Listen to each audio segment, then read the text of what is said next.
recognize the gentlelady from Washington, Ms. Jayapal.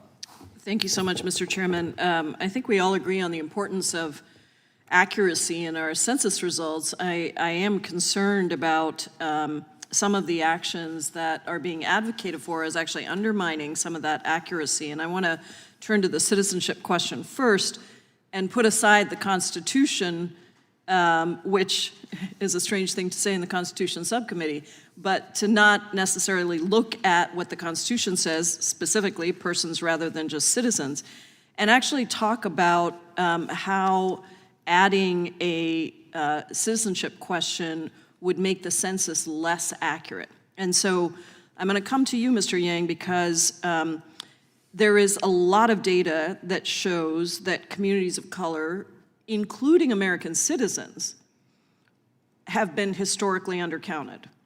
And this undercounting question is directly related to what might happen if a citizenship question was added to the census.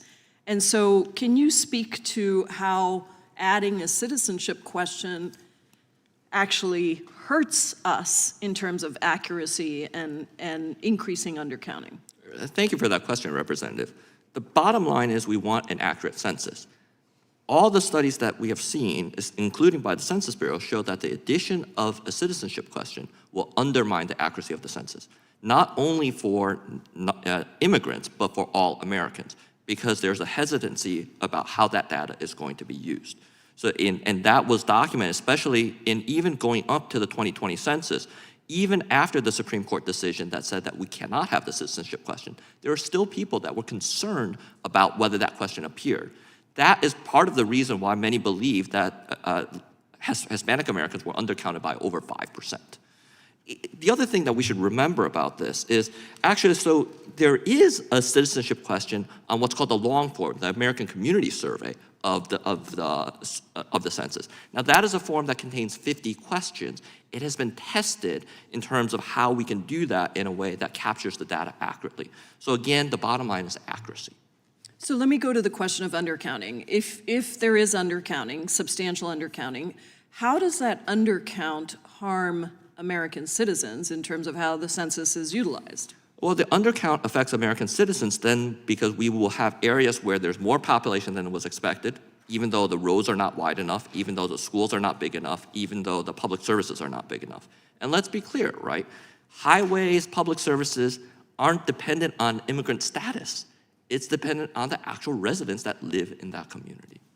And so give me some of the other reasons for anyone that's listening to this debate and trying to understand it for why non-citizens should be counted. And again, you know, we're clear about what the Constitution says, but right. Go ahead. Again, why non-citizens should be counted is because they are part of the entire community that we're talking about. When we break it down in terms of non-citizens, obviously that would include people that are legal permanent residents. That would include people that are refugees. It includes a large body of community that participate in that community, that deserve to have a voice in that community, and nevertheless have not yet attained this notion of citizenship. And historically, that's been part of the debates that we've had, whether it was for the 14th Amendment, the original founding of the Constitution, or as I pointed out in the 1929 Apportionment Act. And we've always agreed with the general principle that we should represent the entire population, and not just a small subset of that population. Yeah, and I think that's very real that we have many, many mixed status families in this country. And so, you know, if you insert fear into one group of people, it certainly affects the entire family's trust in government. I appreciate that you bring up the notion of mixed status families. What that means is you have a family that has some citizens, some non-citizens, maybe even someone that is undocumented. In that situation, that citizen in that household would not get the services that they would be entitled to because of the fact that they are not being counted correctly. I wanted to go back to differential privacy because as the chairman knows, this is an issue where we all have a lot of concerns about surveillance. And I guess I want to understand why we would want to eliminate that ability to really mask, you know, the characteristics so that we can get accurate assessments. So I wonder if you want to speak to that. Yeah, and I think the bottom line here is how do we guarantee confidentiality for the community so that the community can trust that when they are responding to the census, their identity will not be made public. And the reason this differential privacy policy was developed was because of the advent of big data. Now you are able to get so much more information about individuals off of the internet, so that what might have been unidentifiable before by simply swapping data at that block level is not going to be enough. So that is why this is developed. I agree that we all have concerns. We've asked questions about how this is implemented, and perhaps some fine-tuning is appropriate. But that is a proper source of inquiry. But the notion of disregarding it altogether, I think, would. And what would be the fine-tuning?